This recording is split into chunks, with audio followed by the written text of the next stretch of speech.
ഏക സിവിൽ കോഡിനെ പറ്റിയിട്ടുള്ള ആശങ്കകൾ പങ്കുവച്ചുകൊണ്ട് കത്തോലിക്ക സഭയുടെ എറണാകുളം അതിരൂപതയുടെ മുഖപ്രസംഗത്തിൽ അവർ ഇന്നൊരു ലേഖനം എഴുതിയിട്ടുണ്ട്. ആ ലേഖനത്തിന്റെ തലക്കെട്ട് തന്നെ ഇങ്ങനെയാണ്.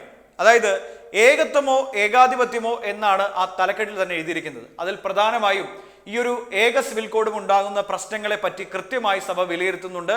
ഓരോ പ്രശ്നങ്ങളെയും അവരെങ്ങനെയാണ് സഭ കാണുന്നത് എന്നതിൽ എഴുതിയിട്ടുണ്ട്. കൃത്യമായി പറഞ്ഞാൽ ഏക സിവിൽ കോഡ് നടപ്പിലാക്കുമ്പോൾ അവിടെ മുസ്ലിം വിഭാഗത്തിന് മാത്രമല്ല മറ്റ് ന്യൂനപക്ഷ വിഭാഗങ്ങൾക്കും പ്രശ്നമുണ്ടാകും എന്ന് സഭയുടെ വിലയിരുത്തൽ ഇതിലൂടെ വന്നിരിക്കുകയാണ്. ഏക സിവിൽ കോഡ് ഭരണഘടനയുടെ അന്തസ്സത്തെ തന്നെ അപകടത്തിലാക്കുമെന്നാണ് ഇപ്പോൾ കത്തോലിക്ക സഭ പറയുന്നത്. വിവാഹം, വിവാഹമോചനം, പിന്തുടർച്ച, ഭൂസ്വത്ത് തുടങ്ങിയ വിഷയങ്ങളിലെ മാനദണ്ഡങ്ങളെല്ലാം ഏകീകരിക്കുന്ന ഏക വ്യക്തി നിയമ ബിൽ ഉത്തരാഖണ്ഡ് നിയമസഭ പാസാക്കുകയും രാഷ്ട്രപതി ദ്രൗപദി മുർമു അംഗീകാരം നൽകുകയും ചെയ്തതോടെ ഏകീകൃത സിവിൽ കോഡിനെ കുറിച്ചുള്ള രാജ്യത്തിന്റെ ഭയാശങ്കകൾ യാഥാർത്ഥ്യമാകുന്നുവെന്നും സഭയുടെ ഈ ഒരു ലേഖനത്തിൽ പറയുന്നുണ്ട്. ഏക സിവിൽ കോഡ് മുസ്ലിം വിരുദ്ധ നീക്കം മാത്രമല്ലെന്നും മറ്റു വിഭാഗങ്ങളെയും ഇത് ബാധിക്കുന്നുണ്ടെന്നുമാണ് സഭ വ്യക്തമാക്കുന്നത്. ഒപ്പം സാംസ്കാരികവും പ്രാദേശികവുമായ എല്ലാ വൈവിധ്യങ്ങളെയും ബഹുസ്വരതയെയും നിരാകരിച്ച് ഹിന്ദുത്വത്തിൽ അധിഷ്ഠിതമായ ഏകത ഉറപ്പുവരുത്തുകയാണ് ലക്ഷ്യമെന്ന് ഇപ്പോൾ തന്നെ യാഥാർത്ഥ്യമായി എന്ന് BJP അവകാശപ്പെടുന്ന രാമരാജ്യത്തെക്കുറിച്ച് ആത്മവിശ്വാസത്തോടെ പറയുന്നവർ നേതൃത്വത്തിലിരിക്കുന്ന സമയത്ത് ഏക വ്യക്തി നിയമം നടപ്പിലാക്കുമ്പോൾ അത് സത്യമായും ഭാരതത്തിന്റെ നാനാത്വത്തെ ഇല്ലാതാക്കുമെന്നാണ് ഉറപ്പാണെന്നാണ് ഈ ഒരു ലേഖനത്തിൽ പറയുന്നത്. ഇതിന്റെ അർത്ഥം വളരെ ചുരുക്കി പറഞ്ഞു കഴിഞ്ഞാൽ ഇപ്പോൾ തന്നെ രാമരാജ്യം ഇവിടെ വന്നിട്ടുണ്ട് എന്നാണ് ഇവിടുത്തെ BJPക്കാരെല്ലാം അവകാശപ്പെടുന്നത്. ഈ രാമന്റെ ഭരണമാണ് നടക്കാൻ പോകുന്നതെന്നൊക്കെ പറയാറുമുണ്ട്.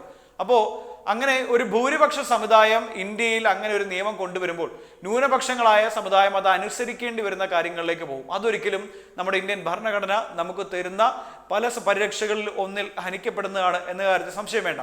അതുകൊണ്ടാണ് സഭയുടെ പത്രത്തിൽ ഇങ്ങനെ പറയുന്നത്, ഇനി ഈ ഭൂരിപക്ഷം എടുക്കുന്ന തീരുമാനം ന്യൂനപക്ഷം അംഗീകരിക്കേണ്ടി വരും എന്ന് പറയുന്നതിനൊപ്പം തന്നെ നമുക്ക് കിട്ടേണ്ട അവകാശങ്ങൾ കൂടി അവ ലംഘിക്കപ്പെടും എന്നാണ് സഭ ഇവിടെ ചൂണ്ടിക്കാട്ടുന്നത്.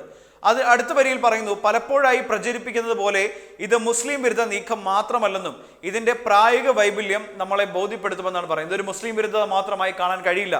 ആദിവാസി, ഗോത്ര വിഭാഗങ്ങൾ, ദളിതർ, ഭാഷാ ന്യൂനപക്ഷങ്ങൾ തുടങ്ങിയവരുടെ അസ്തിത്വം തന്നെയും അസ്ഥിരമാക്കുന്ന ദൂരവ്യാപക ഒരു പ്രഹരശേഷിയുള്ളതാണ് ഏക വ്യക്തി നിയമം എന്നാണ് ഈ സഭ എഡിറ്റോറിയൽ പറയുന്നത്. ഇത് മുസ്ലിങ്ങളെ മാത്രമല്ല ബാധിക്കുന്നത്, മറ്റ് ഭാഷാ ന്യൂനപക്ഷങ്ങളെ ബാധിക്കും, ന്യൂനപക്ഷത്തിലുള്ള ആളുകളെയും ഒക്കെ തന്നെ ഈ ഒരു നിയമം ബാധിക്കും എന്ന കാര്യം സംശയം വേണ്ട. നേരത്തെ മുസ്ലിങ്ങൾക്ക് മാത്രമേ പ്രശ്നമുള്ളൂ എന്ന് പറയുന്നെങ്കിൽ പോലും ക്രിസ്ത്യൻ വിഭാഗത്തിനും ഇതിൽ പണി കിട്ടും എന്ന് തന്നെയാണ് സഭ ഇവിടെ ചൂണ്ടിക്കാട്ടുന്നത്.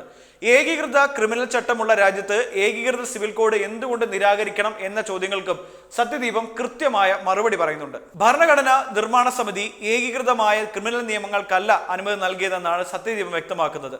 ജാതിയുടെയും ലിംഗ പദവിയുടെയും അടിസ്ഥാനത്തിൽ കടുത്ത വിവേചനം നിൽക്കുന്ന രാജ്യത്ത് ക്രിമിനൽ നിയമത്തിനകത്ത് മർദ്ദിത ചൂഷിത വിഭാഗങ്ങൾക്ക് പ്രത്യേക സംരക്ഷണം നൽകുന്ന വകുപ്പുകൾ മനഃപൂർവ്വം ചേർക്കുകയും അതനുസരിച്ച് ലിംഗ ജാതി വ്യത്യാസ അടിസ്ഥാനത്തിൽ ശിക്ഷകളെയും പലതാക്കുന്നുവെന്നും എഡിറ്റോറിയൽ ചൂണ്ടിക്കാട്ടുന്നുണ്ട്. അതായത് ഒരു സമുദായത്തിന് ഒരു ശിക്ഷ, മറ്റൊരു സമുദായത്തിന് മറ്റൊരു ശിക്ഷ, അങ്ങനെ രീതിയിലേക്ക് ശിക്ഷാവിധികളിൽ പോലും മാറ്റം വരുത്തുന്നത് ഇവിടുത്തെ പ്രശ്നങ്ങൾ കൂടുതൽ രൂക്ഷമാക്കും എന്ന് തന്നെയാണ് സഭ വിശദീകരിക്കുന്നത്. അതിനൊപ്പം തന്നെ സഭ ചൂണ്ടിക്കാട്ടിക്കുന്ന മറ്റൊരു കാര്യം കൂടിയുണ്ട്. പ്രായോഗികമായി അനവധി പ്രയാസങ്ങളും സങ്കീർണമായ സാഹചര്യങ്ങളും അനിവാര്യമെന്നുറപ്പുള്ള ഏകീകൃത നിയമ നീക്കം അടിസ്ഥാനപരമായി അനീതിപരമാണ്.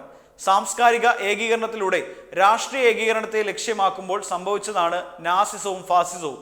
ഒരു ഭാഷ, ഒരു മതം, ഒരു തെരഞ്ഞെടുപ്പ് എന്നീ ഏകീകരണ വഴിയിലേക്ക് ഏക വ്യക്തി നിയമം എന്ന പുതിയ അസംബന്ധം കൂടി കൂടിച്ചേർക്കുമ്പോൾ ഫെഡറൽ സ്വഭാവ സവിശേഷതയാർന്ന രാഷ്ട്ര ശരീരത്തെയാണ് ഒരുപോലെയാക്കാൻ വികലമാക്കുന്നത് എന്നത് മറക്കരുത് എന്ന് ഓർമ്മിച്ചാണ് സത്യദീപം എഡിറ്റോറിയൽ അവസാനിപ്പിക്കുന്നത്. അതായത് നമ്മുടെ രാജ്യത്ത് വൈവിധ്യങ്ങളുടെ ഒരു കലവറയാണ് നമ്മുടെ രാജ്യങ്ങൾ. അത് മതപരമായും ഒപ്പം തന്നെ രാഷ്ട്രീയപരമായും അല്ലാതെ വർണ്ണമായും അങ്ങനെ പല രീതിയിലുള്ള വിവേചനങ്ങൾ നമ്മുടെ നാട്ടിൽ ഇപ്പോഴും നിലനിൽക്കുന്നുണ്ട്. അപ്പോൾ ഇതെല്ലാം ഒരൊറ്റ കുടക്കീഴിൽ കൊണ്ടുവരാൻ ശ്രമിക്കാം എന്ന് പറയുന്നത് അതൊരിക്കലും നടപ്പാക്കാത്ത കാര്യം തന്നെയാണ്, നടപ്പിലാക്കാൻ കഴിയാത്ത കാര്യം തന്നെയാണ്. എന്നാൽ പോലും ഈ ഏക രാജ്യം, ഏക തെരഞ്ഞെടുപ്പ് എന്നൊക്കെ പറഞ്ഞുകൊണ്ട് എല്ലാം ഒറ്റ അടിയിലേക്ക് അല്ലെങ്കിൽ ഒന്നിലേക്ക് കൊണ്ടുവരാനുള്ള ശ്രമം നടത്തുമ്പോൾ അവിടെ ഏക വ്യക്തി നിയമം വന്നു കഴിയുമ്പോൾ ഉണ്ടാകുന്ന പ്രശ്നങ്ങളെ പറ്റിയിട്ടാണ് സഭ ചൂണ്ടിക്കാട്ടുന്നത്. എന്തായാലും ഈ റബ്ബറിന് 200 രൂപ തന്നാൽ MP മാരെ കൊടുക്കാമെന്ന് പറയുന്ന പല ബിഷപ്പ്മാരെ നമ്മൾ കണ്ടിട്ടുണ്ട്. പറഞ്ഞിട്ടുണ്ടായിരുന്നു. അവരൊക്കെ തന്നെ ഈ ഏക വ്യക്തി നിയമത്തിന്റെ കാര്യത്തിൽ എന്താണ് പറയാനുള്ളത് എന്ന ചോദ്യം വളരെ പ്രസക്തമായി നിൽക്കുന്നുണ്ട്. ഇന്ന് എറണാകുളം അതിരൂപതയുടെ മുഖപ്രസംഗമാണ് വന്നില്ലെങ്കിൽ ഇനി വരാൻ പോകുന്ന ദിവസങ്ങളിൽ ഈ ഒരു തന്നെ ആശങ്കകൾ, ഏക വ്യക്തി നിയമം കൊണ്ടുവരുമ്പോൾ ക്രിസ്ത്യൻ വിഭാഗത്തിന് അനുഭവിക്കേണ്ടി വരുന്ന പ്രശ്നങ്ങൾ, ഇല്ലെങ്കിൽ മുസ്ലിം ഇതര ന്യൂനപക്ഷങ്ങൾക്ക് അനുഭവിക്കേണ്ടി വരുന്ന പ്രശ്നങ്ങളുണ്ട്, അവയൊക്കെ തന്നെ കൃത്യമായി ചൂണ്ടിക്കാട്ടുകയാണ് സഭ ഈ മുഖപ്രസംഗത്തിലൂടെ ചെയ്തിരിക്കുന്നത് എന്ന് നിസ്സംശയം പറയാൻ കഴിയും. അതുകൊണ്ട് നമ്മളിപ്പോൾ എല്ലാം ചിന്തിക്കുന്നത് മുസ്ലിങ്ങൾക്ക് മാത്രമേ ബാധകമാവുകയുള്ളൂ എന്നാണെങ്കിൽ അങ്ങനെയല്ല.